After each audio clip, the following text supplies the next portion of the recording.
Fatman Scoop movie D, let's go now. Oh, Yeah! Fatman Scoop! See, it sounds more intense the way you say it versus the way Fatman Scoop says his own name. Am I better at saying Fatman Scoop than Fatman Scoop himself? Actually, you are. Well, this podcast is off to a rolling start. We've got Fatman Scoop in the hizzle. Fatman Scoop, there's so many questions I wanted to ask him. Ask him something. He will only answer Fatman Fatman Scoop. What podcast is this? Fatman Scoop! Happy Hour! There we go. It's the Manga Raiders Happy Hour podcast, episode 122 that we're on. 122. Brooklyn Clan. Not just the Brooklyn Clan, any other clan that's out there in the world. Except the Sasuke Uchiha clan, because they all, you can suck your mum, to say, as the Jamaicans say. Or anyone who says patois.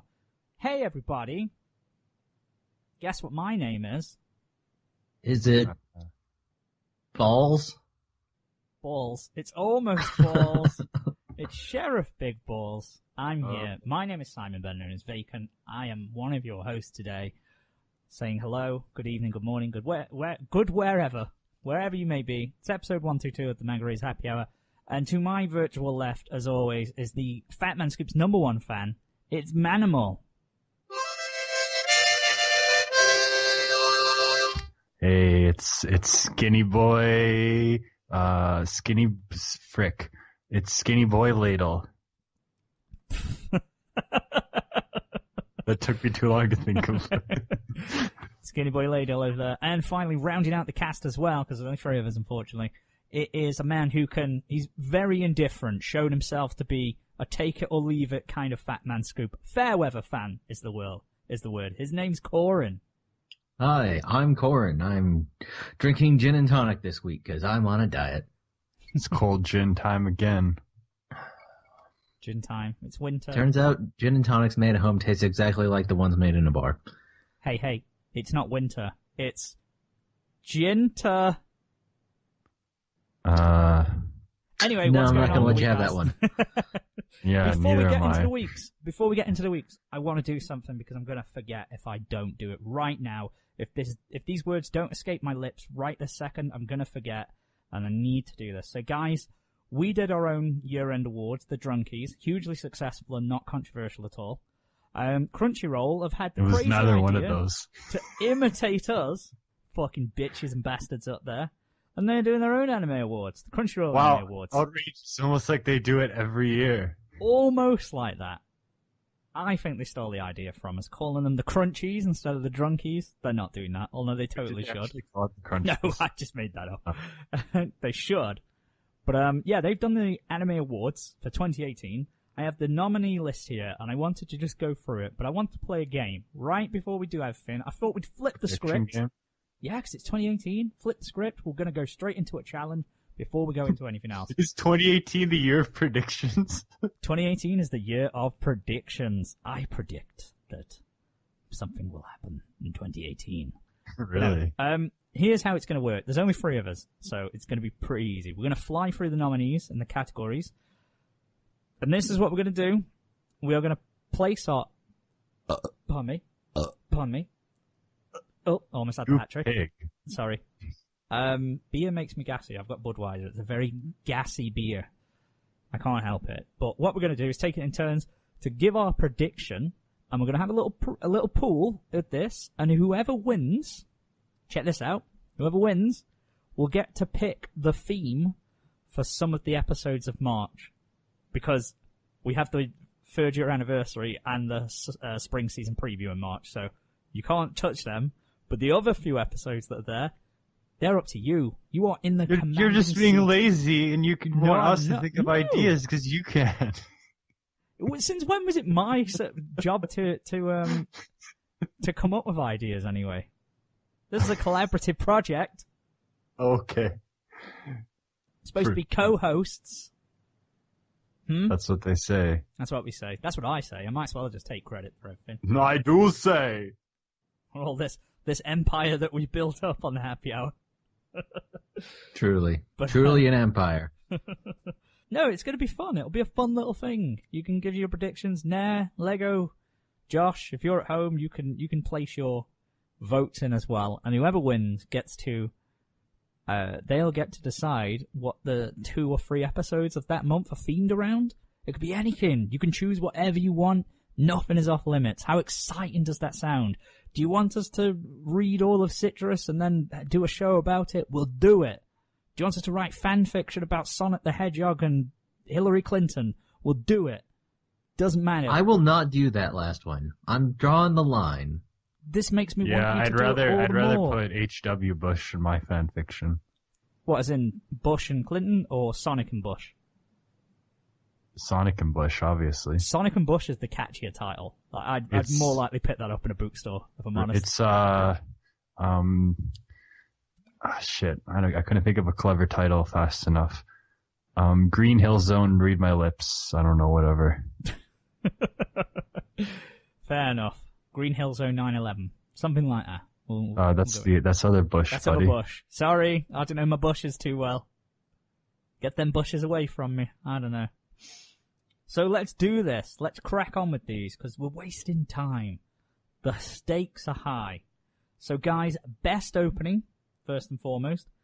The nominees. It's probably freaking like Attack on Titan or some shit. It's best. I tell you what, if Attack on Titan wins, I'm fucking cancelling this whole show. The nominees are Shadow and Truth by ASA 13, Territory Inspection Department, or something. Then Here by Juna, the Ancient Magus Bride. And then the one from Attack on Titan Season 2, you're correct, it's there. Peace Sign from My Hero Academia Season 2. The Other Side of the Wall from Princess Principal. Yes! That absolutely deserves to be there. And Descending Stories, Showa Genroku Rakugo Shinju. So whatever the fuck that is, I honestly didn't watch that or have no idea what that is. So guys, you know what I'm going to choose already. I'm going to be greedy and steal the first pick. Princess Principal, Other Side of the Wall is mine. You know... I already guessed. Go ahead, Manimal. Oh, you're taking Attack on Titan? Yeah. Okay. I mean, I've only seen the Attack on Titan intro, so I'm not getting a lot of options here, but I'm going to go ahead and just say whatever Descending Stories is about. I don't know. Haven't seen it. Just Peace tossing Sign. it out there. For me, it's between Peace Sign and Princess Principal, and I feel like Peace Sign will win out because it's more popular, like more of a popular show. But we'll see. Okay, we've got them. We've got our best opening. Best ending. We have the ending to, again, ACC A13, Territory Inspection Department. The ending to Ancient Magus Bride. The ending to Attack on Titan Season 2. I think you're looking at the song. You're reading the same ones over again. I'm looking at a link. There's pictures. You should be able to tell the difference. I am. I'm sorry. I was reading the same ones over and over. The ending to Blood Blockade, Battlefront and Beyond. The ending to Miss Kobayashi's Dragon Maid. Land of the Lustrous, Recovery of an MMO Junkie, Just Because, and March Comes In Like a Lion Season 2. Probably. Did Kobayashi have a dance at the end? I don't even remember. No, that was in the opening. I don't remember what the end of Kobayashi was. So it doesn't sound like it was very good. I'm going to go for March Comes In Like a Lion Season 2 just because I know people talk about that show a lot, but I never had any interest in watching it. Sure, that one. Are you kidding? You can't copy me. You probably can. Faker.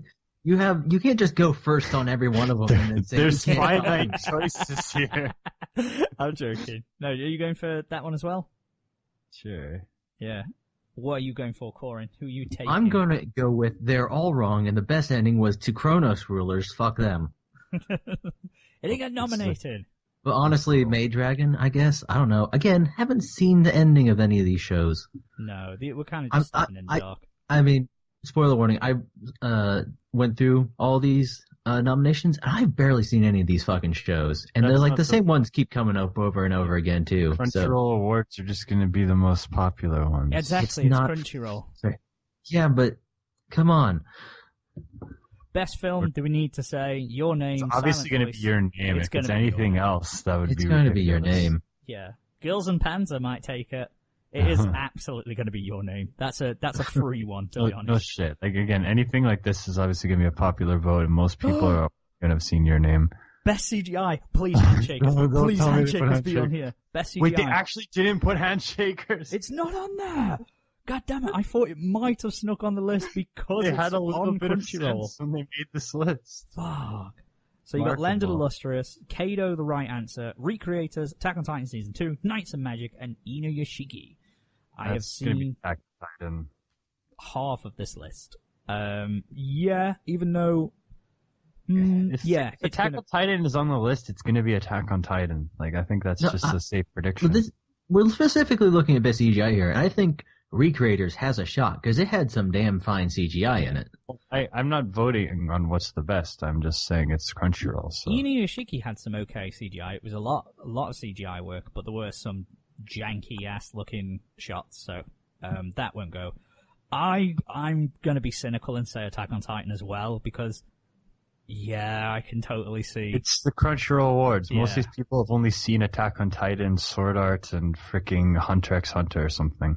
Look, Whoa, let's- Manimal yeah. firing shots at Crunchyroll viewers. Land of the Lustrous is on like all these lists, man. I know, I never heard of it. Well, it's the one man I'll keep making fun of about being about me. Was that And- legit the one? No. Is that not it? They got the bald monk in it. Yeah, Or I'm is it a talking different about bald I'm monk? talking about a much different show about a bald monk. I was going to say that was a short one that you were on about. I'm talking about borderline hentai here, not that. And I don't know. Best score. So I guess best OST. Made in Abyss, Little Witch Academia, Land of the Lustrous again, The Ancient Makeup Bride again, Magus, The Ancient Makeup Bride, Ancient right. Acer 13, Territory Inspection Department, and Recreators. Again, it'll probably be Magus Bride because it's the most popular show on the list. You need to stop saying that. We're just going to have to stop asking your questions. It's the Crunchyroll Awards, not the freaking My Anime List Awards or something. So you going with Magus Bride, Yeah. Coryn? I don't know. Both the Little Witch and the Recreators did have excellent music. I'm going to go with Little Witch, though, because also very, very popular. I'm going to go with Made in Abyss, because that was also very popular. So- They're all very popular shows, except apparently none of us fucking heard of Land of the Lustrous. Yeah, pretty much. Maybe I'm gonna have to check its my anime list score. See what happens. Best animation: Made in Abyss, Little Witch Academia, Land of the Lustrous, The Ancient Magus Bride, Acer 13. Fuck's sake, that one's coming up again. You're reading it again. You're doing the wrong thing. No.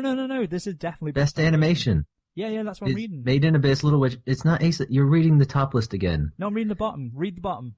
That's what it You- says. They've copied it wrong. What do you, It's confusing They have the because wrong the pictures. The pictures are different than the text, so it's confusing. Which one's in this. right? Is it that I'm going to go with the pictures? The pictures. I'm going to go with the probably right. pictures because the best animation list and the best extra are the same list. So A Silent Voice, the movie, My Hero Academia Season 2, Land of the Lustrous, March Comes in Line for a Lion, Kobayashi Maid Dragon, and Little Witch Academia. I mean, it's probably gonna be A Silent Voice because it's a film. It's a movie. But... Yeah, I was going to say, it's kind of... No, unfair. it'll be My Hero Academia because it's the most popular one. I'm going to go with Silent Voice because it's a movie. It is a movie. I'm going with Little Witch because I have faith in Trigger.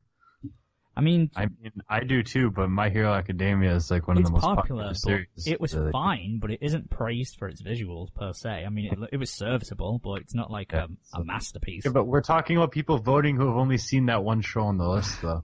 I suppose. Yeah, but you can't just assume everyone's just seen one show on the list and have them be a different show on every list. I'm talking, and the only show I see on this list in full is Kobayashi. So Best action. My Hero Academia Season 2, Land of the Lustrous, Blood Blockade, Battlefront and Beyond, Mobile Suit Gundam, Iron Blooded Orphan Season 2, Attack on Titan Season 2, and Fate/Apocrypha. I don't even have to give my guess for this one. This one will be interesting because it is a toss-up between Attack on Titan and My Hero Academia for me. Well, actually, My Hero Academia was probably the more popular series of last year anyway because it Had more it action. So Yeah. I'm going to go My Hero. Yeah, I mean, there wasn't a whole actual lot of action in the last Attack on Titan season anyways. That's, Not really. yeah. There was there, but like, I feel like just sheer volume, My Hero Academia's Academia gonna had win a out. fucking tournament arc in there. Yeah. I feel like Attack on Titan Season 2 wasn't as popular as Hero Academia was last year anyway. No, it did help that I think it had double the episodes. My Hero Academia, Yeah. or 3 times. Well, My Hero actually. Academia, it's like when the first season aired, it was like whatever, but the second season definitely gave it a Blew boost it in up, the definitely. consciousness of people. Yeah. It helps that the manga, it's like coincide and that's become really popular as well. It's hit its stride, so it's going good. Best drama. We have Showa Roku Rakugo Shinju Season 2. March Comes In Like a Lion Season 2. Maiden Abyss, The Ancient Magus Bride, Scum's Wish, and Asa 13. I mean, we all know that Scum's, well, actually, obviously, Magus Bride is the best show on the list, but Scum's Wish had surprised Yuri. Obviously, it's going to be like Magus Bride, though. I mean, Magus Bride is actually really good drama, so Yeah. I imagine it will be. Probably that. I'm going I to go mean, with... Magus Bride doesn't have surprised Yuri, but again, we're not voting on my. Yeah, that's... Wait, there's not a surprise Yuri section Category. on the Yeah, this Crunchyroll. is best drama. It's the only surprise Yuri would be at Scum's Wish, where it was a legitimate surprise. I mean, there's probably plenty of surprise Yuri that knocks about somewhere. Not really. Because it's always obvious and pronounced and doesn't just come at you like, oh shit. Asa 13, Territory Inspection Department. I'm going to go with that one because it's on the list so many fucking times. Best Comedy. We have Miss Kobayashi Dragon Maid. I can't fucking see. Mr. Osamatsu Season 2, Little Witch Academia, Konosuba, Gamers, and Suradera Children. Gamers! Fucking Gamers. Who put gamers on this That is list? not a funny comedy. Let me tell you. It'll be Kobayashi. It'll be Kobayashi. Yeah, I'm gonna go with Konosuba. I haven't watched it. It'll but definitely like be it. gamers. I don't know. I'm gonna put a limb out and say Mr. Osamatsu, because I know that one was also very, very popular for a lot of people. We need Actually, to find, every time we say it, we need to find a different word for popular. Like, very dynamic. very, There's very only so many synonyms for popular. that's true. Well loved. Well known, Beloved, seen by many, famous. known by a lot. Best slice What of does life. the Taurus have to say? Attractive, beloved, famous, fashionable, favored, prominent, suitable, accepted, approved, Prominent. caught on, celebrated, crowd-pleasing, faddish, never heard that one, in demand, in favor, in the mainstream, in vogue, leading, likable, liked, lovable, noted, notorious, now okay. Okay? Really? It's just okay. It's okay. Pleasing, praise, preferred, prevailing, promoted, right stuff, run after, selling, social, societal, sought after, stylish, the rage, the thing, well liked. Thank you, Thank you. thesaurus.com. Best slice of life. We have Recovery of an MMO Junkie, Tsukigakiri, Girls Less Talk, Kimono Friends, Saka Request, and Interviews with Monster Girls. Crunchyroll seems to really like MMO Junkie. I mean, it was a good show, but Crunchyroll, like, they do articles about it like it's the best thing that's ever happened in the world. So I think that they're gonna rig the vote. No, it'll probably be like freaking the Monster Girls or Kimono. No, it'll be Kimono Friends. Kimono Friends, yeah, that's It's getting probably my gonna be vote. reference, but wasn't Girls' Last Tour about surviving the apocalypse? Yeah, it's not exactly a Slash- slice yeah, of life. it It's was- not really slice of life, is it? It's just depressing. It was Survive the Slice of that Apocalypse life. / Slice of Life. It's Moe Girls. Third slash of life, but like, ugh. The Road with Moe Girls. Crunchyroll rigged the vote for MMO Junkie just so they can make another article about how genius it is. Yeah, okay. So MMO Junkie for you. No, it's not actually, but yeah, okay. Best continuing series we have March It shifted it. March Comes In Like a Lion, Mobile Suit Gundam, Iron Blooded Orphan Season 2, Dragonball Super, Case Closed, All Out, and Naruto Shippuden. Fuck Naruto Well, I Shippuden. think people have enough sense not to vote for Naruto these days, so it'll be Dragon Ball. Best continuing series. I'm going with Whole Out. I'm gonna You go all out. I'm gonna go with I Dragon will go Ball all Super. out. It's Dragon Ball. People are gonna vote for it. It's Dragon Ball, but, you know, people love them soccer guys. They What do. the shit is this best girl Shut list? up. Have Let they me even read it. Let seen me any read it. shows? Let me read it. Best girl.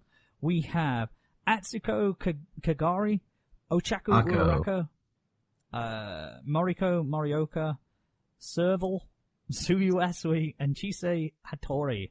What a So- freaking garbage list. It'll obviously be you better Frog shut Girl. the fuck up and back I mean, out. it'll obviously be Frog Girl, but this is a It is- garbage list. It is Frog Girl. I don't know which one that is on the list, but Frog Girl. Girl's bottom right. That's Asui. I mean, I can see her picture, but I don't know her name. Suyu Asui is Frog Girl. I'm Frog gonna Girl. go with her counterpart, Uraraka, because you never know. She's might be popular. I don't know. Shame we couldn't go for Serval. It's not really. I mean, that's a garbage list. Like, what were they thinking? Wait till you see the boys. Best boy: Shoto Todoroki, Rei Kiriyama, Kazuma, Izuku Deku Midoriya, Fafnir, and Yakumo Urakute. What is this list? Do they have to put two It's characters from Todoroki. Hero Academia? One, like, what is this shit? I mean, it's obviously Kazuma, but No, I don't know. Probably freaking green-haired loser with excessively sized eyes that make me want to punch them out. What's the goth one from My Hero? Because I'm going with that one. The goth one. Oh, Moody Todoroki. Yeah, Shoto Yeah. Todoroki. It's absolutely going to be him because the girls fucking love Todoroki. Oh, I guess so. I fucking love Todoroki. Look at him. I like him. He's a cool character, but you know he's got that charm. He's going to get that vote absolutely. Isn't that guy just like my rival? You can't be better than me. Or No, something like that? no. No. Todoroki isn't. Todoroki We've gone actually has deeper than that development. nowadays. Gotcha. Bakugo is the one who starts off as I'm strong and you're weak, and that was the depth of his character for a while, and then eventually they actually go, maybe we should give him some character development, and they do that. All right. So, best hero. Is it going to be Midoriya, Gin Minoa, Atsuko, Ako, Kagari, Kukori, even Kukori, I don't know, Chisei, Hattori, and Nanachi. This is another stupid list. It'll probably be friggin' green-haired loser again. Izuku, don't say he's cool. Fuck you. He's a Something good cool character. about that guy. His eyes are freaking ridiculous. Your eyes are ridiculous. Wow. You're talking about anime, right? I'm I sorry, know, I take but- that back. I know, but even those eyes are ridiculous, Brad. Yeah, but it's a stylized kind of show. No, I know. I'm just being an idiot. I don't know. I'm going with Akko. Again, putting my faith in Trigger. Okay. Best villain. We have, I was going to say Stalin then. We have Stain. Stalin is a good Stalin would villain. win. We have Stain. It's because he's next to Tanya Degurger. Give back Corellia, you dink. Tanya from Saga and Tanya the Evil. Bondarud? Bondrud? Bondrud. Bondrud? Sounds German. Bonjour. Is he the one that looks like a tank? Yes. Yeah, that is literally just a tank, isn't it? I mean, I think he's like a person. He's like standing. That's It looks not a like he has a good coat picture. on. It's not a good photo to really describe what we're looking at. Cartophilius, Hiro Shichigami, or Usagi. Ooh. It's It'll obviously be Lolly Hitler. Maybe. I'm gonna go with Hiro from Inuyashiki because he was a really good character. He had a lot of focus episodes, but then actually I wouldn't count Tanya as the villain because she was Well, because she's like the hero of that She's not the villain. series. yeah. Like the hero in her view of the series, which is centered around her, so it makes Yeah. sense that way. I'm going with Hiro. You're going with Lowly Hitler. What are you going with, Coryn? I'm going with Usagi. Oh, okay. He was pretty decent. Didn't like the last episode when he put himself together. I mean, I think that makes him a better villain. Yeah. Not necessarily a better person to look at physically. It's kind of disturbing, really. But I'm also going with the fact that more recent shows have more, memory for people. It's the same reason the shows, all the Oscar bait movies are coming out right now, right before the Oscars. Yeah, so everyone remembers. That's true. That's a good thinking, good logic. Fresh in Anime mind. of the year, it's the biggie. We have 6 nominees. March Comes In Like a Lion Season 2, Made in Abyss, Land of the Lustrous, because of course, we all know that one. My Hero Academia Season 2, Descending Stories, Showa Genroku Rakugo Shinju Season 2, and Little Witch Academia. It's driving me insane that the text list is not the same as the photo list. It's not even. It's not in the same order. I know, But that's killing me. they didn't put Kobayashi on the list, so they're garbage. But it's obviously going to be My Hero Academia that people would vote for in this case. I'm thinking Made in Abyss. Because it was pretty recent and everyone made waves about it. It should be. Actually, no, fuck that. I am going to vote with my heart My Hero Academia. guess I'll just be pedantic and say Made in Abyss. Oh, okay. I didn't see the show, but somebody's got to vote for it. Someone will. Here, I guess it was a slow year for manga, but we had Golden Kamuy, Volume Kamui?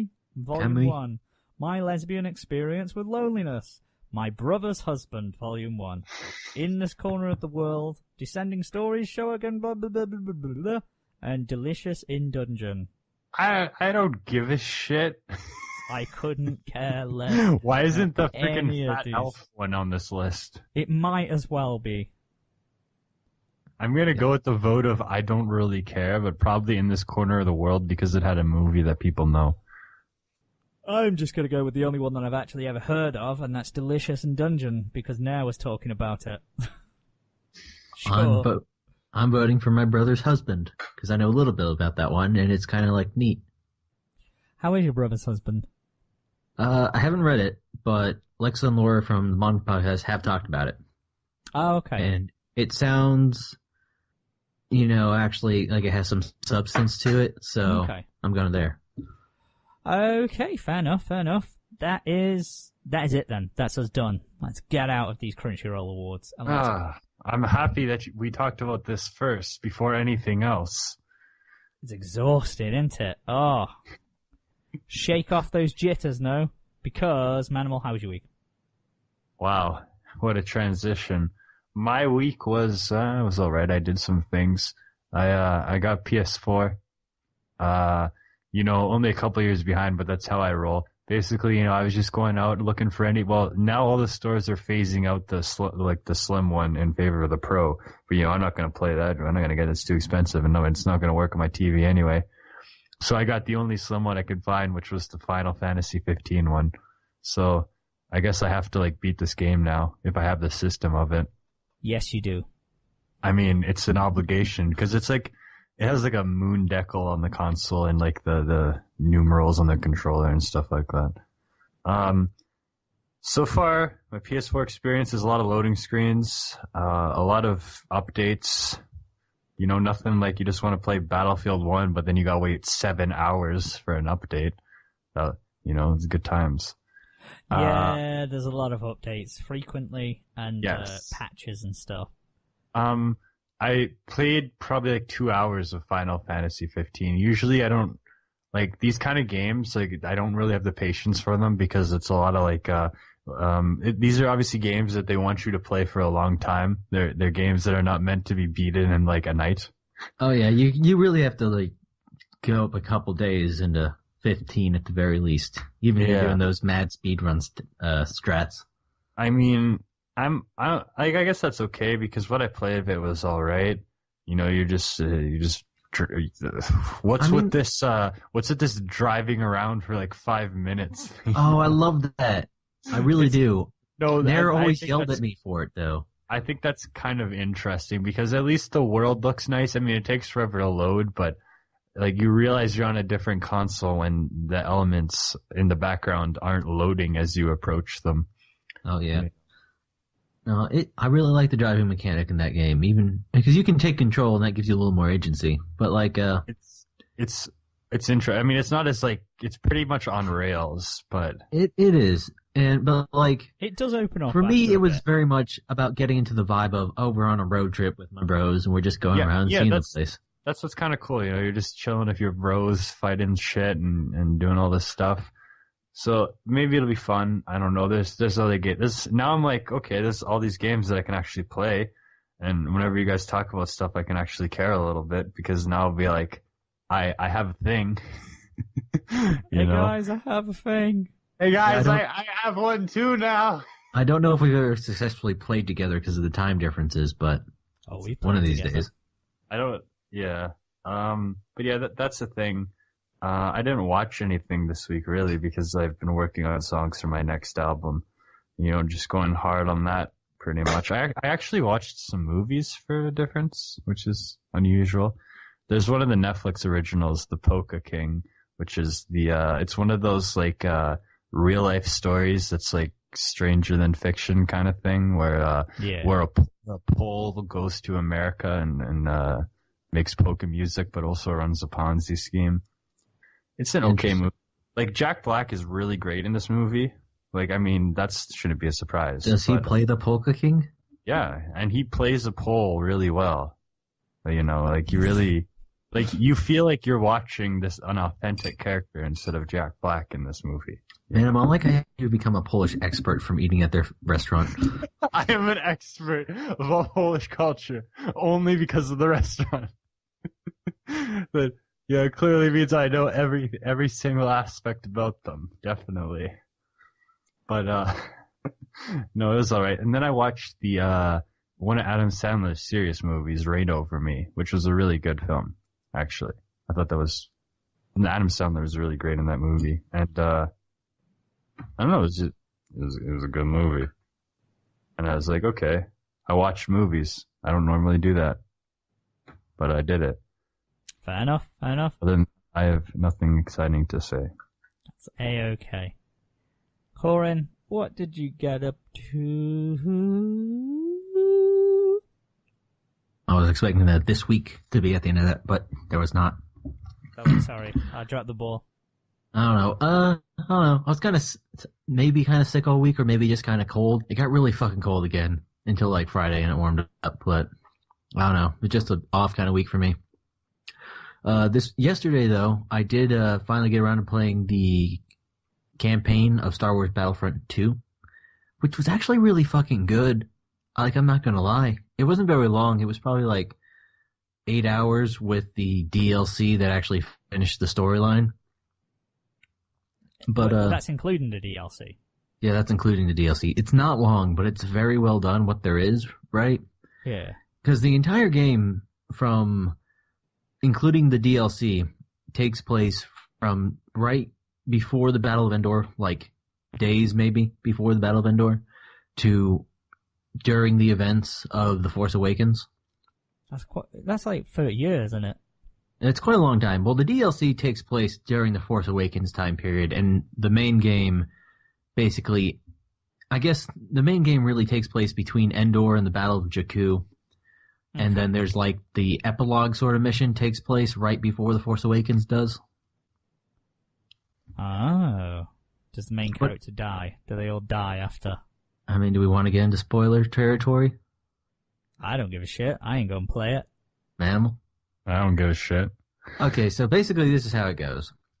Is you play as this character called Iden Versio, and she's like a special ops for the Empire.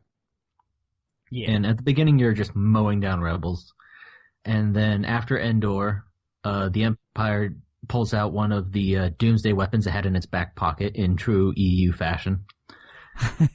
and decides to just literally cook her home planet to death. Because evil. Oh, so she don't like the Empire anymore. She don't like that, so she pisses off and joins the rebels until the Battle of Jakku. And after Jakku, she gets married to one of her special ops unit guys because he defected with her, and they have a daughter. And then he gets fucking murdered by another dude. Yeah, basically it jumps forward to the Force Awakens time, and then her husband, the other special ops dude, is murdered by the third special ops guy in their unit who didn't defect and has since become a member of the First Order. Oh, okay. And then they go around and they end up stealing the plans to the big dreadnought ship that we see in The Last Jedi. And That's beaming pretty them. Cool. That's kind of cool, actually. But at this point, yeah, she has her daughter along with her. They're sort of avenging her husband / the daughter's father, and then your main character is shot at the very end of it. But I then can see that coming. The daughter rides off into the sunset, and Battlefront 3 campaign, maybe, whatever. All the characters were really well done, though. I liked everybody. They introduced a Duros named Shriv, who is the best addition to the canon in a long time. But What's a Duros? they have like red eyes and big blue heads. I'll pull up a picture real quick. They're fucking all over the place. There's everywhere. They're making kids in every country. What? Those damn Duras coming into our country and No, having alien babies. Because never mind. Were you making a racist joke? No, I wasn't. Did you yeah. listen back to the context? Oh my god, never mind. Anyway, that's what a Duras looks like. The big-headed things. Of the many big-headed things in Star Wars. There's a lot of big-headed things in Star Wars. Okay, fair enough. I did assume that she was just going to die at the end of it, because, you know. Yeah, I mean, character. she's like 50 or 60 at that point, so, you know. It's not Good terrible. life expectancy Probably in the galaxy. 50. Not bad during a galactic civil war period. That's very true. When Fair you're in enough. special forces. But yeah, like, it's really good. They make a bunch of references to the Aftermath books, which is sort of the big trilogy of novels that came out around the same time as The Force Awakens. And they also make reference to the comic books, which I didn't expect. Like, Manimal, do you remember in the comics when they have that, like, rebel prison floating from the sun? They make reference to that and a couple other things. I like that when they have stuff from the comics, because then you're like, it's more concrete. Yeah, it was very much in canon, very real, and very well done. And I can definitely see that somebody was paying attention during the making of it. So yeah, I really like the campaign. Would play again. And I will, because there's a bunch of collectibles I didn't get to. That's nice. But I want to say one thing that's really bullshit. And the thing with obviously Battlefront 2, like obviously there's the whole scandal there, and I don't want to let stuff like that affect me, because that's giving into that kind of doctrine. But you're just trying to, you freaking just trying to play Battlefield 1 there, and the XP lock, like, it's even in that game. What is this? I'm not saying all the systems are good, but I'm saying that the game they've made is a good game. They just have some bullshit put in with it. And it's just the EA stuff. It's like, it is, why do they have to do this? Yeah, EA fucks everything up. But DICE made a solid game. I'm not gonna fault DICE. No, I think if you look at games like that, it's a good way to gauge what a console can do. If you look at like Battlefield 3 and then Battlefield 1 and stuff like that, it has like the graphics are a good showcase, Yeah, I mean, it's a beautiful game. Sometimes there was weird things that happen, I think, because it was maybe trying too hard. Like, there's a mission where you're supposed to, like, shoot a bunch of bugs, but, like, you hit them and they just kind of disappear. Yeah. But this whole XP lock until you get premium, now I know why people are mad. Yeah, that's nonsense. It's bullshit. But, That's some grade A bullshit. Yeah, that was yesterday. I don't know. I bought a bunch of books today that I shouldn't have. Got the latest Star Wars comic book collection and some other books that I didn't need. But, that's life. Just another book. I read a book a day. Whatever. Just what do you guys do? I read a book every day. God, if I could read a book a day, I'd get so much more fucking done. How could you read a book a day? Like, how could anyone read that fast? You Depends have a what you lot count of as a time book. on your hands. I get. Well, okay, it depends if you count as a book. Yeah, you could read it. You can read a freaking Berenstain Bears book every day or whatever. Sure, but like, I mean, honestly, I'm not reading Dune in a day, but I could read a Harry Potter book in a day. No, you could not. I did too. I read the 7th book in a day. Well, Not even a full day. Longest book? No. No, it's not. I mean, In 24 hours, or is in one day? Like, when I you think got up, you read it. the and went 5th back. book's actually the longest book, and I read the 7th book. It was probably a grand total reading time of probably like 10 hours. That is a lie, unless the American version is. It's hugely not. dumbed down I'm just a. and I'm, I condensed. think I'm just The a better American- reader than you are. the American version is just the movie junior novel adaptation. That's only 120 pages. Give me a break. No, I read Harry it really went to the fast. forest. It went And it back. has color pages in the middle. Look, man, Harry Potter, I don't know if you looked at it recently, is not a challenging read. I mean, I'm not saying it's challenging, but there's a lot of pages. There's a lot of pages, but they're not that dense. I want to give a shout out to the Mask of Light junior novel that was in the Scholastic catalog. It had colored pages in the middle. Sorry, I just felt the need to say that. Thanks Yeah, no. for that. Fast reader, whatever. I digress. That's my week. Okay, quickly, my week. What did I do? Went wall climbing. Sure, that was fun. Did that again. You also did that another week. I did it last week. And You're out of control. better late than never. finally, the Persona 5 art book arrived, so that's got me in the Persona-y mood and looking at all that concept art. Nair's not here, so I can't freak out about it, so, you know. Your art book that should have came when the game did? No. It's like the separate one that was going to be released in April, then it was going to be released in July, then it was going to be released in September, then it was going to be released in December, and now it's just arrived. Okay. So I got that. That's awesome. It's really fucking heavy, and it's paperback, so it's bothering me to no end that it's not hardback. It should be. It's too flimsy. The cover is for the weight of it. But anyway, really cool. Loads of beautiful, gorgeous concept art. Obviously the character commentary and stuff from the creators, so that's always good. What else did I do? I don't know what this voice is, by the way, that I'm just doing here. What else did I do? Did some writing, and before I forget this now. Manimal. So, I haven't watched everything that I intended to watch, and partly that's because I decided to instead watch all of season 5 of RWBY. Why did you do this? I don't know. It was okay, but it wasn't, anything. It just, I can't believe you've done this. I can't believe you've done this. I fucking love that. That's one of my favorite lines. Sorry, I didn't say that as chill enough. I can't believe you've done this. You've totally threw me off track. Yeah, partly, that was to do with binge watching RWBY. And the other half was because I thought I'd fuck about and dump something on you now. I've just put it into the chat. I've just put something there. I've done something on you. Well, okay, thanks. Now this is a delayed reaction. So, Manimal. So I gotta wait while this loads now. Remember how all those times, remember the Digi Dailies that you love so much? Oh no, you weren't listening to those, were you? Get ready for the Vacay Dailies. There's gonna be a new episode. No. Every day this week. You jackass. This is just for you. Why have you done this? Because I was bored. But you didn't even like the Digi Daily that you listened to. You have the Vacay Dailies there. Well, you enjoyed the Digi Dailies, so I do, but I try and give you a boring parody of it. So I did that. I rambled into the microphone for an hour and chopped it up and put it into episodes. I realised I'm already 2 days behind because I haven't uploaded today or yesterday. But enjoy them. There's some cracking tales there. I ain't going to include the link into the description. No one needs to hear what they are.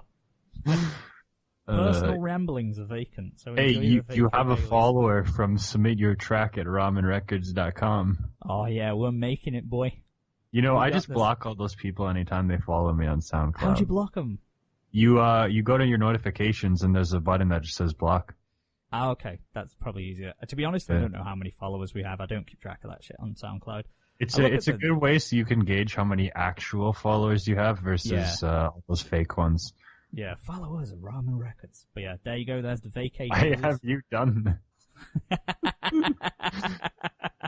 I just wanted to do it as a totally random thing. I hope you enjoy. Don't even read it. Just don't even view them. Just it's funny. No, I'm going to listen to them. You know I am. The Vacay Dailies are there. You enjoy. You freaking. Other than that, I've not done too much. I've just been chilling. Like I say, watching RWBY, doing that. A bit more writing. I've actually started doing some writing. Although I'm always a proponent of write what inspires you. And I've decided to jump ahead. I've been writing a shit ton of the 5th arc of one of my stories rather than going to the beginning where I need to do. Finally, I just want a normal school life. Arc 5, the beach arc. Summer vacation arc. Just write the beach arc for everything first. That's when you start. It's your height and you go down from there. Why doesn't a series do that where they just start on the beach episode and like you're just like, why are you on the beach first? And because they are. You gotta get on the beach episode. I'll do that when I get round. Yeah, it's not like a show like Squid Girl or whatever. They just literally just start on the beach episode and then just continue on from there. I'll do that. When I rewrite, I just want normal school life if I ever do. If I ever go back to it again, I'll start it on the beach episode. Yeah, and you gotta do everything. Like, what do? They have the reveals where it's like, wow, and then they do the watermelon. Oh, you've got to have the fairy tale. Wow! Yeah, like when like all the girls walk out or whatever, and You've got to have the one who's too shy because she's wearing quite a revealing one. She doesn't want to show her body, but then she steps out of the shade or into the water, and it's like, Yeah, and then there has to be maybe some sandcastles, I don't know, and then obviously the watermelon, and they just like... the goth girl. The goth girl's got to make a sandcastle, and then someone's got to trample through it, like the muscle head, and she's got to be annoyed. The goth girl will just have like an umbrella the whole time and be like, I can't look at the sun pains me and drains she's there my under the energy. umbrella and making sandcastles, and then musclehead will come in and trample through it, and she'll be annoyed. There's OCD guy. I don't know what he'll be doing on the beach. I'm sure it's not very hygienic. God, is he counting every grain of sand? Yeah, that was his character trait. He's a germaphobe and got OCD. That's his thing, sure. That's an oversimplification. No further work is needed. It's go home, guys. Take an early weekend. Yeah. Okay, next. Goth girl. Next. She's goth. What more do you want? She's a goth girl, guys. That's the character. What don't you understand? Yeah, anyway. Let's go on to some news. Oh my god. No, that didn't work. I was going to say Fatman News, but that's not Fatman News. Fatman Nudes! No, I said nudes. Fatman Nudes! Not nudes. Every time you do that voice, I'm afraid you're going to have an aneurysm. All right, everyone, get ready for Fatman Nudes. I got the boogie tape right on dial. I just want to go on record and say we do not have nude photographs of Fatman Scoop. We never will. We never will. Don't you think he's going to hit you up after he listens to Vacay Daily? I hope he will. He'll say, yo, brother. I don't know how he speaks in real life. Hey, yo, man. Let me tell you, I like the show. He talks just like that. He's like, I'll show you my dick if you put me on the show. Gonna get my dick out and fire my laser. Anyway. Fire my laser. Do you want to have sex with anyone who describes that as firing my laser? Well. I do. That's how I describe it. I just do that. I'm firing my laser! I mean... At the moment of impact? Well... Yeah. I also, from my days of wrestling, I always call it the finisher. The finisher. I'm gonna hit you with my finisher, and then that's what happens. I don't want to know what the starters are.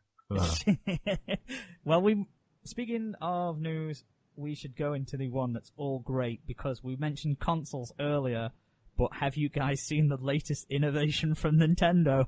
Oh no. Oh no. Wait, I saw the video on YouTube, but I didn't watch it.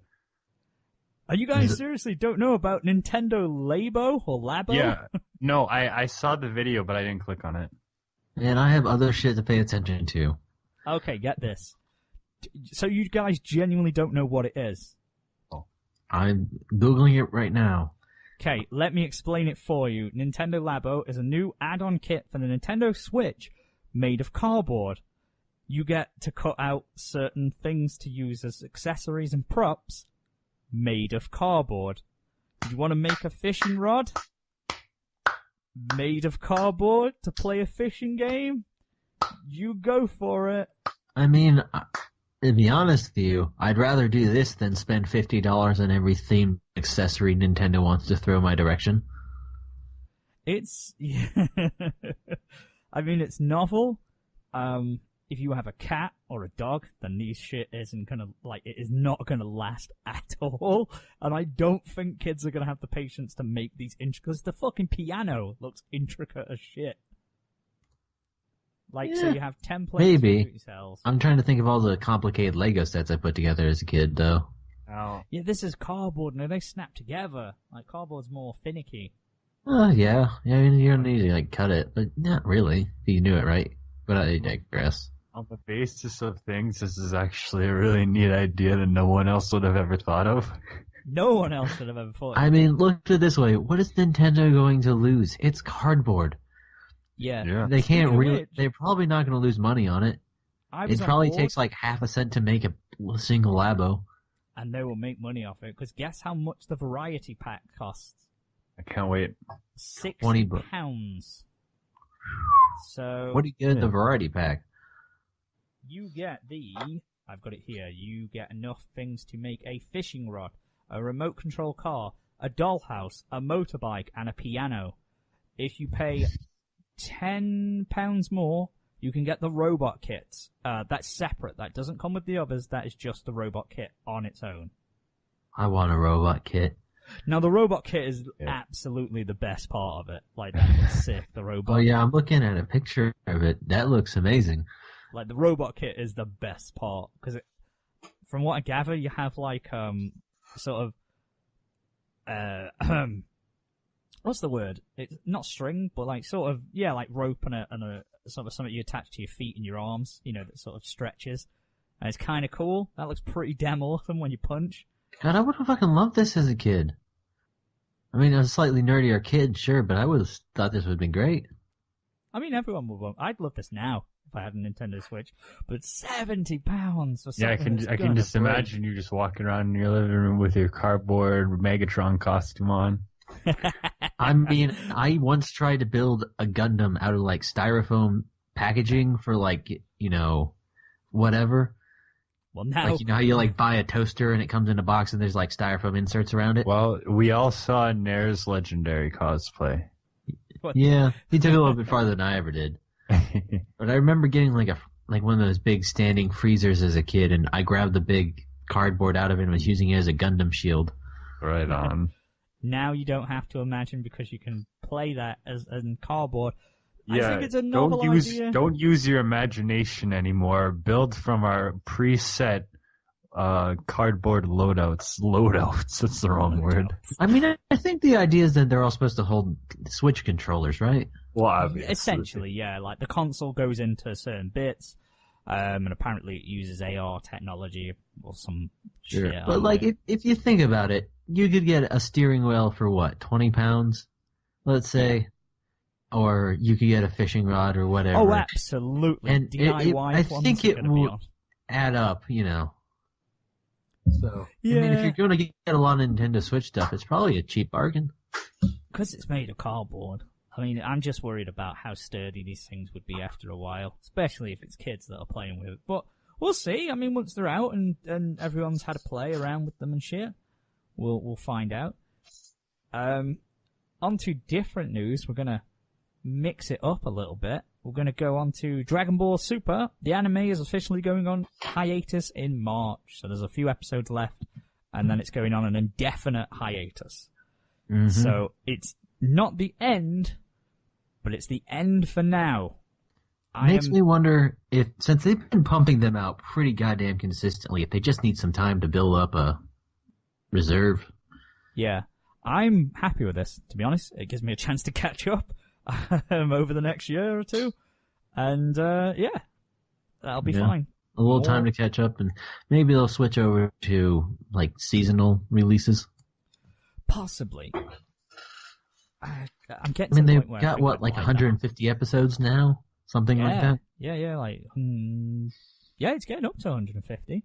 I mean, I wouldn't mind if it came out every other season or something like that. We had a little more time, a little more polish. Not that it was especially bad once you get a little bit into it, but, you know.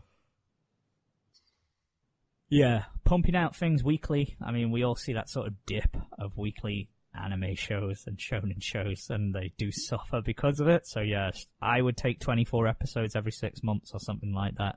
That'd be fine. Or every year. I'm cool with that. I'm happy. Yeah, but with a show like this, they're not going to put extra time into it. It's Dragon Ball Z. All they need to do is just, like, open the flaps and shit it out, and it'll be enough for them.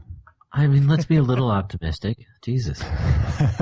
Open the flaps and shit it out. Fair enough. It's the same with, like, Naruto and stuff. They just need to be like, all right, everyone. Yeah, but, like, part of the draw of these shows is that they don't look completely like crap, you know? Yeah. Except nobody's coming to Dragon Ball Z for the writing, after all. Yeah, I know. Except when you came to the pain arc, just after the pain arc of Naruto Shippuden. The pain arc of Dragon Ball Z. Oh, Pain gotcha. arc of Dragon Ball Z. I remember that time. Actually, that's every arc. They're always in pain. They're in pain. Turns out fighting like super demons from space hurts. Yeah, it does. Ouch. Stop hitting me with your lasers. Some other news. Did you know, Manimal, if you ever go and visit the city that Love Live Sunshine was in, Numazu, Shizuoka. So I don't know if you knew that. Apparently, Yes, I did. they've done a crowdfunding project where they've raised money, and the city has now got manhole covers decorated with all of the idols, and they're going to install some kind of AR project where, like, when you go there with your phone on a certain app or something, you can see the idols there, and hoping it will drive tourism. I love Live. I love Aqua. This is just pretty funny when a city's only draw is it was featured in Love Live Sunshine. Like no one wants to come there, so they're like, put Yoshiko and Daya's mole on the manhole covers. I feel like there's probably got to be other attractions, but they're probably cashing in where they know they can. Well, They raised it. They raised the goal. It was a crowdfunding campaign. They raised $276,000. I mean, only $276,000 to make this work. That's not bad at all. That's a great investment. If people are going to the city, they're going to go to see locations from Love Live Sunshine anyway. And I can't imagine anyone else just going to be like, let's go there. I mean, look, it's a beachside city. It's got to have tourism on its own, anyways. Well, no one's going to karaoke or anything. Hey, look, according to Love Live Sunshine, they were starved for people in there. Well, yeah. Well, I mean, according to Love Live Sunshine. Well, the thing with Love Live Sunshine is no one lived there enough to make the high school work, as opposed to just visiting. But okay. I find that pretty novel. Like, they were just like, town's failing, no one's coming. I heard this next generation of Love Live. Get the Daya's Mole. Get Daya's Mole. Put that on every statue. Implant one. Every person now must have a Daya's Mole on their face. I mean, it's fun. That's fun. I like that. I know there's a lot of stuff, I saw in Dengeki G's and stuff. They do a lot of events in the city anyway, and they always paste the characters on stuff like that, so it's an attraction over there. I mean, shit, you might as well. If you know that's bringing in money. I mean, if they, for some reason, decided to base a show off of my city, that'd be, I'd be pretty okay with that. Love Life, Nunavut? We went through this already. No, Yellowknife. Barry Goldman lives in Yellowknife. Sorry. Love Life, Yellowknife. Yes. But, I don't know. It's funny. It just makes me laugh in a good way. Yeah, Love Life, Butterknife. Love Life, Butterknife. That's the name of the band. They're the Butterknives.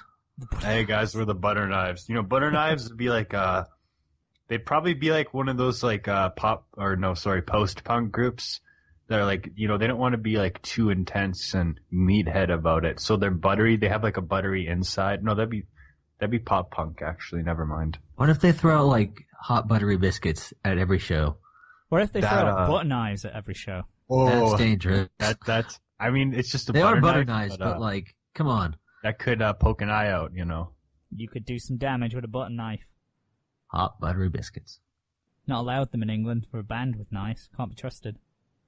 Police see you, tackle you down with a butter knife. Yeah. But don't carry them around. That's why you butter all your rolls with spoons. Exactly. Back of a spoon works. Speaking of tackling down something, shall we tackle down and stab with a butter knife the winter season of anime? Let's do it. No, because I didn't watch anything. Oh, okay.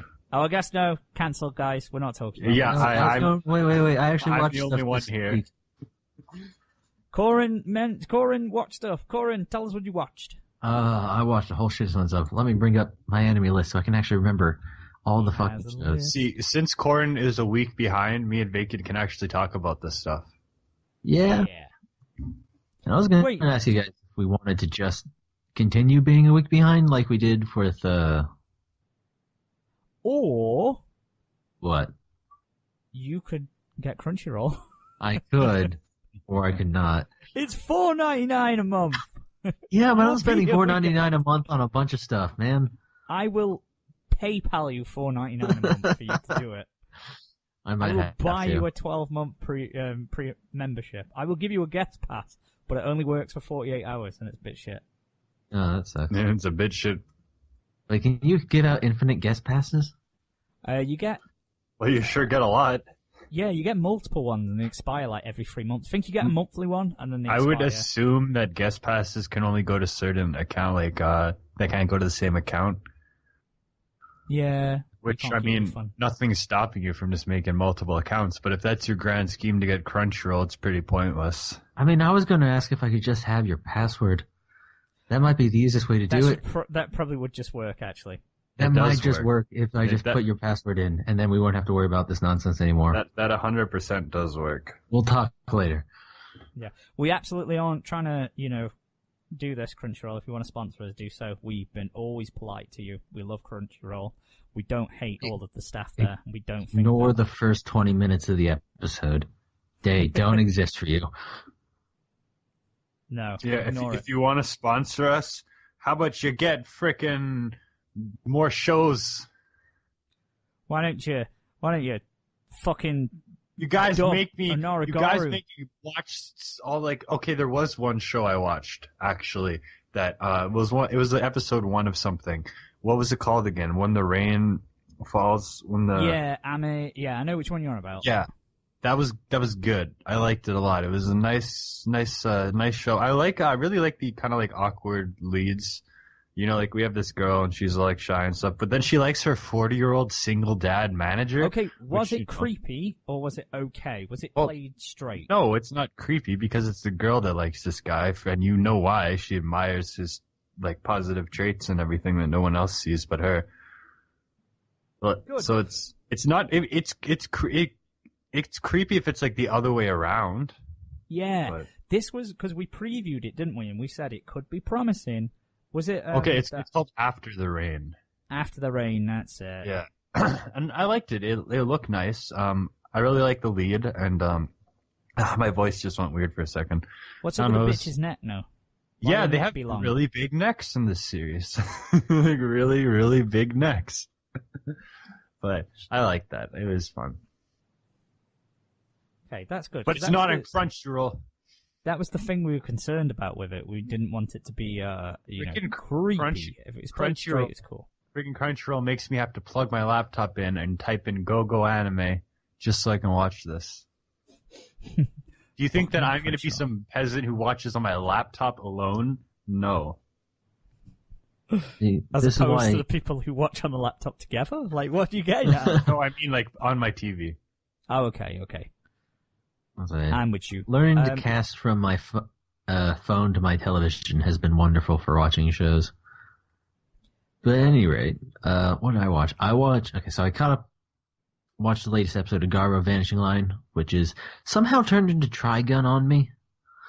Okay. It's because now they're just kind of roaming around like the fictionalized sort of American West setting, just righting wrongs in different little villages and encountering strange things. It's basically like Trigun with a sword. A Trigun with the sword? With sword. His name's Sword. Tri-blade? His name's Sword, and he has a sword. Oh yeah, that's right, I forgot. But there are people with guns and shit, so it works out. Okay. So yeah. No, Garo's still good, and then I watched the second episode of Junji Ito Junji Collection, whatever. And I liked the second episode more than I did the first, I gotta say. Yeah, I've heard that's a popular opinion. People have said, give it a try, like another go. Yeah, because I think the first episode, if I'm remembering, was only just one story, but the second episode was split into 2 different stories. Yeah. And the first story was just like, there's this giant woman with like shark teeth who eats people. Not very exciting. And it went basically where you thought it was going to go. But the second story was about like a guy who's having like long dreams, which the way it is, like he goes to sleep and he has a dream that lasts like 2 days, and then he has a dream that lasts like a week, and then he gets on to a dream that lasts 10 years. And then eventually he has a dream that goes on for infinity. And meanwhile, in the course of a night, his human body just like turns to dust and floats away. In the Does he fucking become one with the Matrix? It's not really clear. But that's the kind of shit I'm looking for. Just weird and creepy kind of stuff. So That's actually a pretty interesting concept, though. Yeah, and it's nice and dissectable. You get into it real quick, get out. And then I watched the first episode of, what was it, Hakyu Hoshin Enji, which, as we discussed in the season preview, is based on a really old property, and it shows. Not just in the art style, but in like the first episode, we cover a fucking lot of ground and not a lot of time. Because like it's set up as like there's these like gods, but they're also like spirits, and there's 3 realms, and there's their realm and the god realm and the human realm, and there's a woman who's a demon god thing, and she's taken over not China by enslaving her emperor with her sex powers. And then your hero is like, I'm magic and shit, and I used to be human, but now I'm not, and we're not going to explain that. And I'm just going to go fight her and end this thing right now. And then he gets immediately fucked up, and a bunch of people are murdered, and he immediately gets over it. And we just don't dwell on that anymore. That's a lot of stuff for one episode. A lot of fucking stuff happens in not a lot of time. I still kind of want to keep watching it though, because I think it's going to find its rhythm. But like, you might as well. It's old school style, so you kind of have to be in that 90s point of view. Because literally the show starts, here is the magic scroll with the 365 demons you must defeat. Yeah. I mean, I kind of miss that old school setup and style. It's like, here's the quest, go do it. Yeah, here's your quest, go do it. It's a long one. So look forward to the next 300 and probably 66 episodes, because he didn't fucking defeat shit in the first one. Could you imagine if it was actually that many episodes in this day and age? Who knows? I mean, again, it's an old series getting remade, and I think it's scheduled for a 23-episode run right now, so we'll see how it goes. Yeah. And then I watched, I don't remember the Japanese, but it's How to Take Care of a Mummy. Yeah, I saw some clips of that. I really liked it. It's very much fluff. Just going off the first episode, it could probably stand to be half-length instead of full-length episodes, but we'll see how the episodes continue on. But basically, there's a guy, and he lives with, I think his sister is not really explained. She's working on something, so she's either like a reporter or like in college or something. But I guess he has a dad who he doesn't seem to like, but I think he's a cool fucking dad, because he's like an Egyptologist maybe, or maybe just an archaeologist, but he keeps sending him like weird cursed objects. Like he sends him a scarecrow that's cursed and tries to kill him, and he sends him like a pot that's like has a mouth or some shit. But he just sends him like a 4-inch tall mummy that's alive and just does little mummy things. And it's not like clear what this poor fucking Egyptian dude did to it turn into a 4-inch tall mummy with like can't speak or do anything, but it's just fun and kind of adorable. Yeah, I saw a couple of clips on like Twitter and stuff, and it did look really, really cute. Yeah, it's just cute fluff with nothing else to it, as far as I can tell. And then, obviously, I watched Pop Team Epic. Which episode? Episode 2? Episode 2. And, yes, I was looking forward this time, and jokes definitely changed between the female voices and the male voices. Oh, really? Okay, so it warrants a second view? It does. I'm pretty sure, I think there was only like 2 bits that actually changed, because in episode 2, they do the live-action voice actor bit twice. Yeah. But it's entirely different in the second time. Like, it starts the same, but then they have a different set of voice actors. And then the Ghost Girl bit is also different. Okay. So, yeah, they are changing jokes between the 2 versions. I suppose, yeah, to keep it fresh. I'm still just sticking with the male voices on it. I watched the 3rd episode. I'd have to say, the male voices are funnier, but jokes are different between them. I know.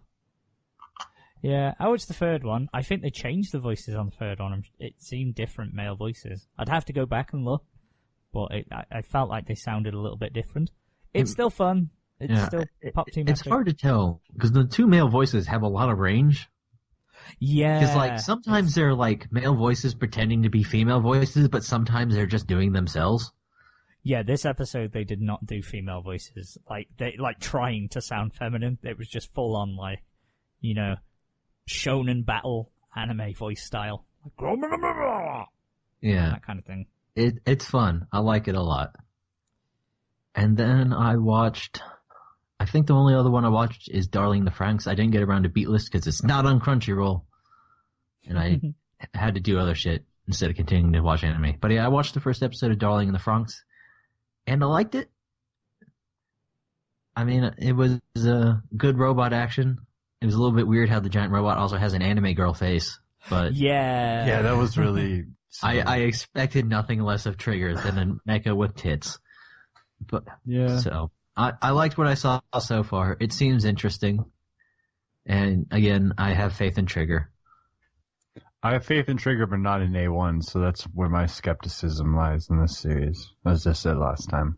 Yeah. But, well, we'll see what happens. So far, I'm on board. And it is 24 episodes, isn't it? Interesting. Yeah, we discussed it last week, me and Manimal did, and now hadn't watched it, Addy. No, he we'll didn't. see. I haven't watched episode 2 yet. I really meant to watch it today, but I woke up super late, so I didn't have time, unfortunately. But I'll definitely watch it, because I do want to carry on.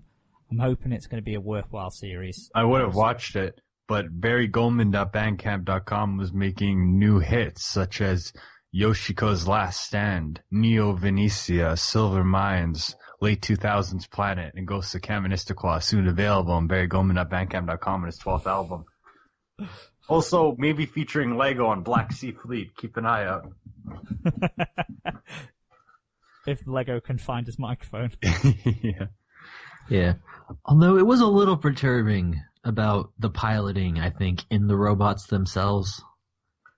Oh, because the woman is sort of bent down on a bike. Bent down, ass up, kind of skin tight suit thing. I mean, they're all in skin tight suits, but come on.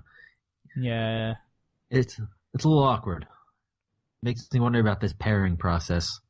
Isn't that what they did in what was it? It was Cross Eng. No, it was a different one. I don't remember. I don't remember seeing it before. But I do like the sort of Pacific Rim take that you need two people to run a robot. Yeah. It's interesting because it automatically creates that sort of, either a partnership or an established dynamic between the two. Especially with the main character, he's going to have to learn to work with Beast Girl thing. Yeah. Who What was it?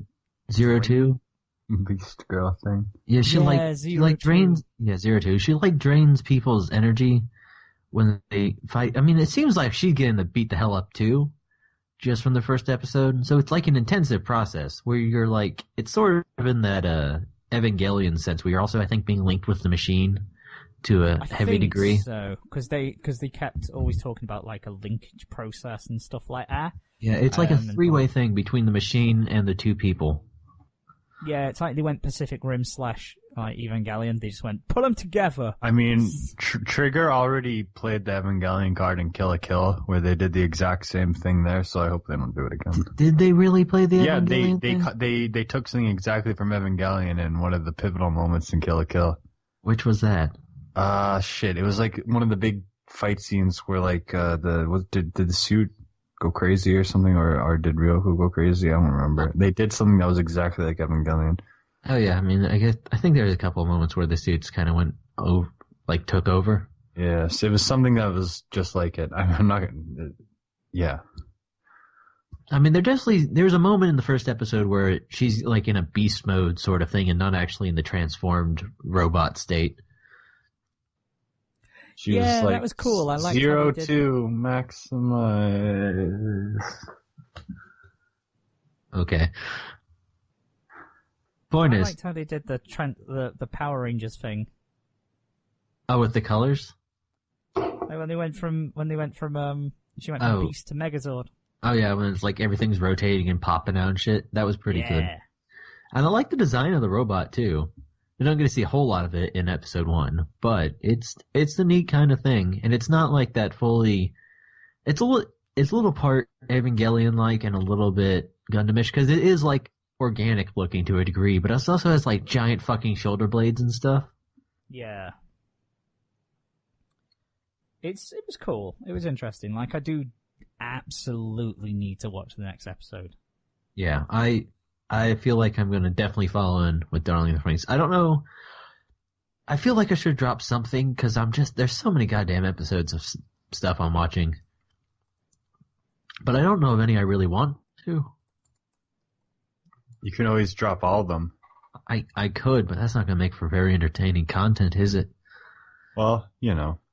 Drop whatever you want. Give it the free episode rule. That's what I always say. Try and give some at the free episode rule. And then, yeah. You know. It's just at this point, there's no, like, clear contenders, you know? Yeah. Yeah, I know what you mean. There's still some that it's too early to tell for a lot of them. Yeah. Is that everything you've watched, or?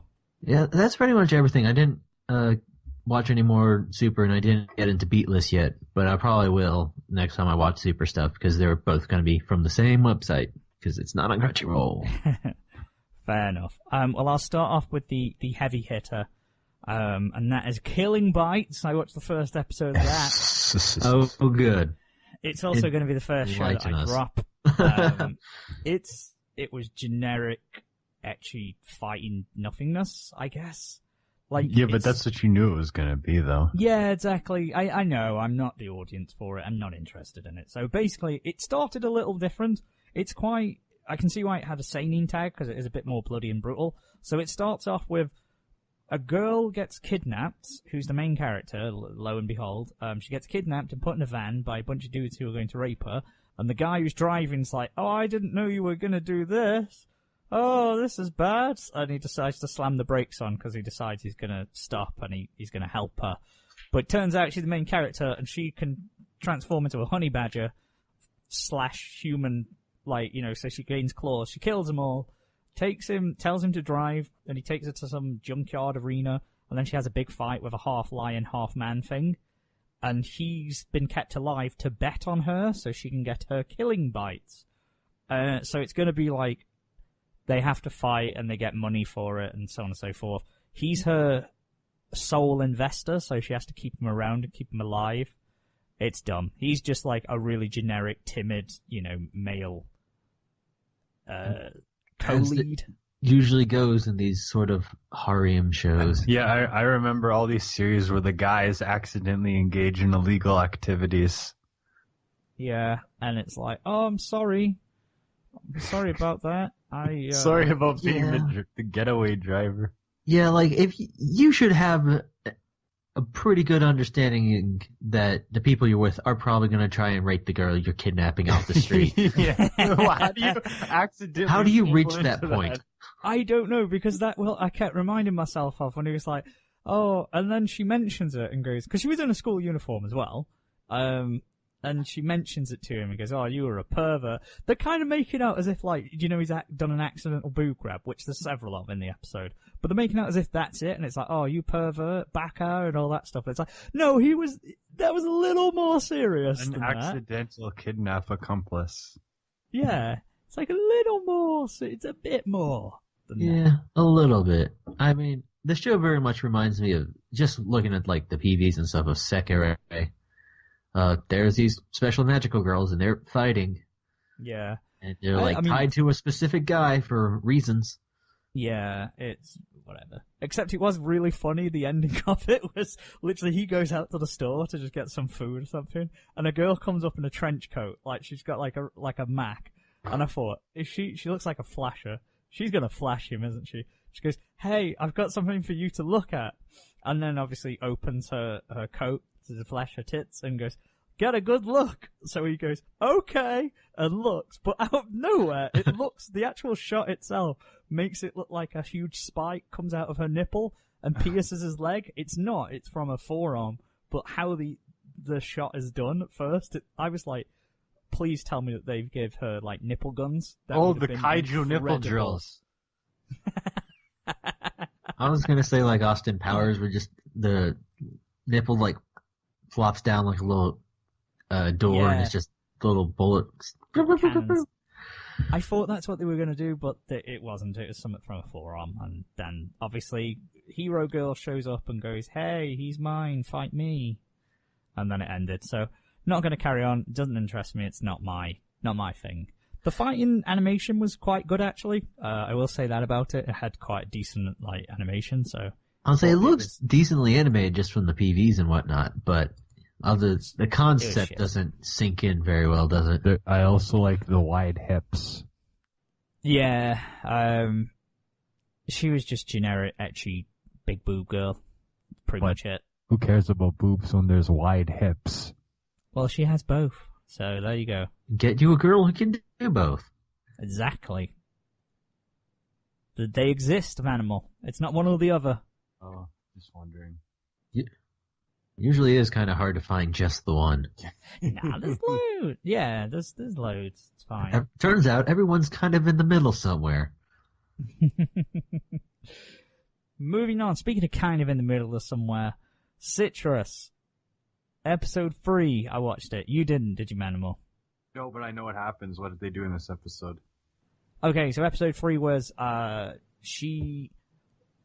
Yuzu goes, right, I'm gonna go speak to the grandfather and, sort the shit out. Goes to him, oh, I've had a heart attack. There's no one to help me. She helps him to the hospital. He reinstates her, and so she's not expelled. The mum buys them a double bed, and she comes back home. May does. She buys her a double bed. This is so dumb. Like, for me, I was like, hang on, no, wait. Is this a thing in Japan? Do girls sleep together in a double bed in a room? Wait, when we're talking a double bed, are we talking like twin-sized? It was a big bed. It's like okay. It's 2 double beds, basically. It's how big the anime made it look. But, like, would girls share, like, teenage girls share a double bed? I don't know. That seems weird to me. Like sisters, where sharing that you never every have to day. question Yuri logic. Suppose I'm applying logic in a Yuri show. It's just more of the, she says, oh, I have no interest in you. You're a knob. And then she goes to kiss her and says, I just did that to shut you up. But then Yuzu has the little Yuri manga that gets found as well in her belongings. So she calls the most embarrassing part to read of the series. She calls her to the office and it's like, oh shit!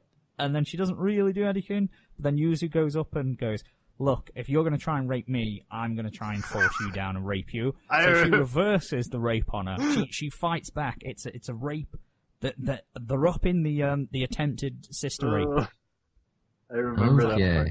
Boom! Pins her down, and then she walks out, but then this May's little crony, the one with the drill. Oh, yeah. Sort of sees him walk out and assumes what's happened, and then that's the end of the episode. Yeah. It was okay. So I'm looking at, if Wikipedia is believed by Japanese bed sizes, it's equal to an American full, which is what I have. It's not that big. I guess if you're like a tiny Japanese schoolgirl, probably, but... The anime made it look huge. Like, it's just how it was drawn. Well, you know what it's like when you're not exactly single, but pretty much single mom, and you need to save a little bit of money. You're like, yeah, I can just buy 2 beds. Or I can buy 1. Buy 1 bed. Get those girls in. Keep each other warm. It's going to be okay. They will. Would you just buy futons? It's just they cheapest. have futons. That's what they had, and apparently that's not good enough because Yuri logic. She goes, you always wanted a bed, Yuzu. So here's one. I bought one to celebrate that your sister's come back. Remember when you were for about a day? Remember when you were younger and you wish that you had a bed? You have a bed and now a sister. I'm just saying. I wouldn't sleep in a bed with someone that I've known for about 2 days. Come on. I'm just saying, if you're going to adopt a 16-year-old, and your daughter's also 16-year-old, better make sure neither of them are gay before you make them sleep in the same bed. They don't know they're gay. Let's be honest. They don't know. She's not gay until she gets kissed by May. I don't know if that's how gay works. The kiss of gay. I think you realize you're gay, not just you don't become gay. You just realize it one day. There's got to be signs. Yeah, but this is Yuri logic. Yeah, that awakened her gayness. Was that she'd never had a boyfriend or anything. She never really felt love. And then when she kissed May, she was like, oh, this is it. This is really buttering my roll right now. A lot of buttering going on today's happy hour. No, but, I mean, it's funny because that's exactly how Yuri logic works. It's like, I didn't know. I mean, you know, that's what they say. The lesbian friend has said before, spaghetti is straight until it gets wet. That's a thing. That's not a thing. That's not how it works. But yeah, she tells me, this is all because you kissed me, and cries on her, and then runs off. So I'm sure they'll resolve that in episode 4. Then I watched episode 2 of Violet Evergarden. Again, it's as beautiful as ever. It's absolutely gorgeous. Plot-wise, no, everyone is hyping this show up. It's been so hyped as if it's the next big thing. But really, it's enjoyable, but it's one of them, it's a seasonal show. Do you know where you'll watch it, you'll enjoy it, and then you'll leave it. There's no high drama, there's no high stakes in it. It's just a nice little story, really. Robot-armed girl is adjusting to life after the war. She's been raised as a child, as a soldier, so she's very, formal. I've been raised as a child. She's been raised as a soldier since she was a child. My mother raised me as a child. I was a soldier raised as a child. That's what I meant. My sister was a child raised as a soldier. You can see how it's very confusing. That's the one I meant. Yeah, she was a child soldier, so she's always very formal. She doesn't really know much about life. She doesn't know what love means. And then she wants to be a auto-memories doll, which is a very clunky term to use. And an auto-memories doll is essentially the people who write letters for those who can't write anymore. So people who are blind, people who haven't learned to read or write. A secretary. Kind of, but they do it for the public. So people go in, they make their request, and then they'll write them like a letter for them. So it's a neat idea, but obviously... But that's a job. Why do you call them an auto-memory doll? That doesn't make any sense. I don't know. It's a weird... Yeah, because it makes it sound like they're all robots. It's dead strange. And all of them are shit at it. How are they shit at it? It's just transcribing. No, but they dress it up and make it, because the first one is, the second episode, they get into bother because a woman comes in and says, this guy's proposed to me. Well, he wants to go on a date, but I don't really like him. But maybe if he really tries and, showers me with gifts, then I'll do it again. So she literally just transcribes word for word, your offer was not good enough, please come back with more gifts, or something to that effect, and just sends it off. But the bitch don't even read it. She could have just gone, okay, what have you written? Let me proofread what you've put. It's like the joke you'll see on television of somebody gets a birthday cake and the birthday cake literally reads, I want it to say happy birthday Daniel or whatever, instead of just saying happy birthday Daniel. That's what she's done. That's that literal thing. That's an easy fix to make. And she's like, I did love him, but you've ruined it now. And it's like, okay. Now she's got to learn to be a human. But is she actually a robot? Is that part of it? She's just robot armed. She's got robot arms. I thought she was a robot, but apparently she just got robot arms. Okay. She's only robotic in nature, not literally. Yeah. Hey. Unless they reveal that she is a robot, but I don't think they will because she was obviously young. A figurative robot. Hey. Both of my arms are guns. Shout out to the 0 people who will get that. I don't know. I feel like there's got to be a lot of places where both of my arms are guns. Yeah, but you guys won't get it, so yeah. That's a fucking Lego thing or something. I don't know. Next is Kokkoku. I watched episode 2 of that, and it starts to actually explain some of the things, like what the stone is, where these people have come from, what the big monsters are that appear. Pretty interesting. I don't want to give away anything of it. I will say, if you're interested in watching Kokkoku, watch both of the first and second episodes. You'll get a lot more of the information on the second one.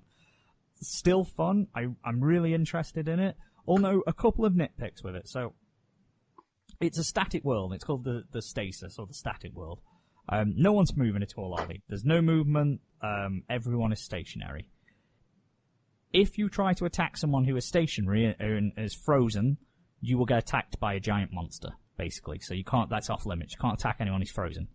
But obviously there's these gangster types who are after the grandpa and the granddaughter. They're after them because they want the stone. So, rather than being stealthy, the grandpa can teleport as well, so he teleports them away a little bit. But then rather than being stealthy, they're just running and walking around the roads casually It's like if you're in a world that's you can so easily spot them. They're walking out in the middle of the streets, so open that all of these people who are actively searching the streets looking for them will very easily find them. It just looks dumb.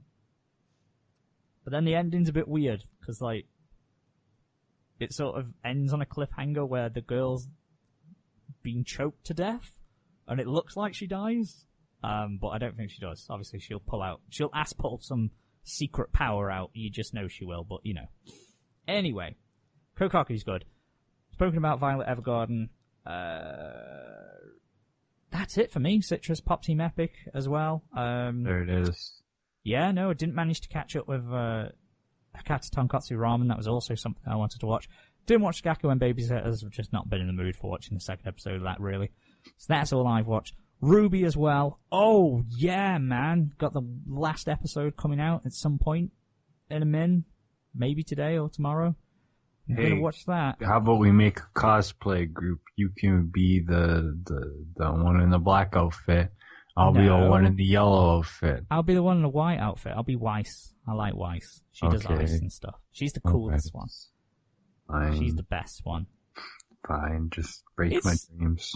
Sorry. It's fun though. It's, you know, a fun little shonen-y romp thing. It's cool. They all have their little fights. Although they're having, like, the showdown between them all. Like, they get ambushed, basically. There's a big setup where they have a big ambush. And they're in, like, an entrance hall of this academy. But it's not a huge place, and there's several fights going on.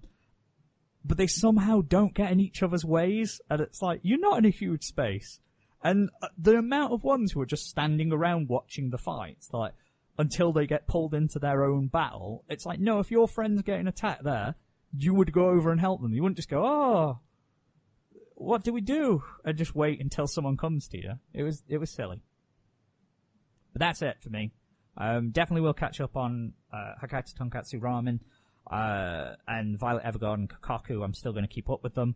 We are approaching the 3rd episode rule. I am still going to carry on with Pop Team Epic and Citrus, just because that's the habit now. I watch them both together. And need to catch up with Junji Ito. Probably will start dropping stuff. I mean, I have to see what Kokkoku does next episode and Gaku and Babysitters. But we'll find out. That's all. Pardon me. That's all from me. Have you guys got anything before we head out for the end of the episode? Because we're reaching the end now. Yeah, I got nothing at all. Fair enough. Do you know what I was going to do then? I was going to say, well, I've got a game for you regarding the Crunchyroll Anime Awards. Well, yeah. Well, you know what I've got, but... I know what you've got. Something hot, hot, hot. Coryn, have you got any words for us before we head on out? He's BRB, I've just realized. Yeah. Hey guys, I went outside today and there was like 1 millimeter of snow and I had to stop and go back inside because there was too much. Hey guys, do you know that I read Harry Potter in 5 hours? You're not gonna get over that, are you? No. You can't, no! Let me do the maths. Now, what have we told you about doing math? It hurts your brain. He's trying to do the math because he still can't believe the fact that you read Harry Potter in 5 hours. I didn't say 5 hours. Well, that's what you said. No, I didn't. I said like 10. Well, apparently he had to he's back. See, the math is, it was the day the book came out. We went to the store, and I think we weren't actually going out to buy the book specifically, but like Walmart had it out on like fucking pallets, like along the checkout aisle, just stacks of them. Got a book. Yeah. We probably started reading around 11 o'clock, I think, in the morning, and just read it throughout the rest of the day. We ended up having to go through like a party with our parents' friends place kind of thing. So that evening, so probably around like 6 or so, we probably stopped reading consistently. And I think I finished up, I finished up all but one page that night because my mom caught me reading it under my covers and took it away from me, and I had to finish up like the last fucking page the next morning. Can we talk about how cool it is? Because I totally did the same thing where, you get like a flashlight or whatever, you just take it. No, not even that. Because my bed was right by my blinds, so I just like pull my blinds back a bit and just try to read like that. Oh, I see. Since I was out in the country, I had no light. I did something way nerdier. It's because what I had is I had a Harry Potter had these like little plastic wands that you could press a button on and the tip would light up red, and that's how I read this book that night. I've done the math. Nerd. I've done the math. There's 607 pages. Okay, 607 pages. 607 pages in 10 hours? That's impossible. If you're doing it over 10 hours and not with no breaks, consistency, that is a page 1.0116 pages every minute. Over 10 hours. Not at all. Consistently over every minute. Your reading time doesn't really change. It is consistent. What are you talking about? Have you ever read a book before? Yes! Many a book. No, I'm saying you're reading, like, you said you had a party, so there's a massive break in that 10 hours. There was little breaks in there. I'm saying like it was probably 10 hours of reading. Okay. But this is what I was trying to get through. I was saying, is it 10 hours? No, I wasn't 10 hours from start to finish. I mean, again, I started reading at like 11 and maybe like 8 that night or 9 or something. I was basically done. I read the the War Master that I got for Christmas. I probably read that in 12 hours. Like, that's less than 600 pages. Yeah, but again, like Harry Potter books are written for like a 14-year-old's level. But when I was in 14, I was reading it like, a college level, so it's fine. Oh, fucking... Well, step back, everybody. Step back. College Coryn over here. He's reading War and Peace at conception. I never read War and Peace, although I did read A Tale of Two Cities when I think I was a sophomore. Maybe I was a junior in high school. And let me tell you, even then, it was like reading through a brick fucking wall. It was definitely the hardest book I've ever had to read. I didn't even have to read it, I just did it. I think we had to read a book. Like it wasn't like a specific requirement, it was just read a book. And I picked out A Tale of Two Cities like a dumbass. Yeah. But why? I don't honestly remember why. It was just... Was it modernized or was it written in Charles Dickens English? Are there modernized versions? It was just whatever we had in the school library. Oh yeah, that would have been the Charles Dickens one. Sure it was. It wasn't that bad. He just very wordy. Like there's nothing specifically hard about it. It's just very dense, Yeah. He's dense. Speaking of dense, Manimal, I know that your fan fiction thing is mounting up. The pages are wrecking up. We continue. But first we have to say bye. Oh, do we? Sorry. I forgot the whole bye. Well, that's 112 in the books, guys. Thanks for listening. We'll have more anime, more shit next week. Just more shit. There you go. There's a more promise shit. That you can stick to. That's the tagline of the entire fucking podcast. More shit. More shit from us.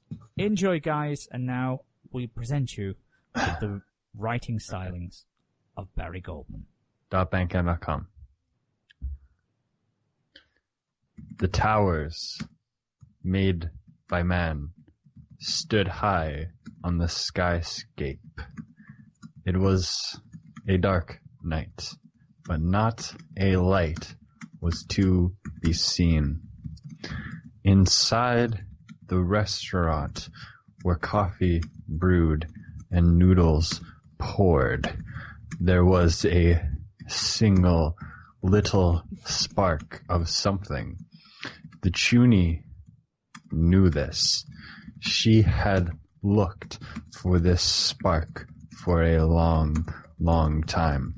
With her tank top on, she went in and threw up her arms. It was a little feeler whose eyes would peer to those pits. She looked for the gaze of strawberry eyes, engaged in lust and fascination to the details of hairless and sweaty pits in the fall of night to the dark city in the restaurant. Then the gaze hit like needles in haystacks but times 1,000, 2,000. It was a dark day. No longer. Bye!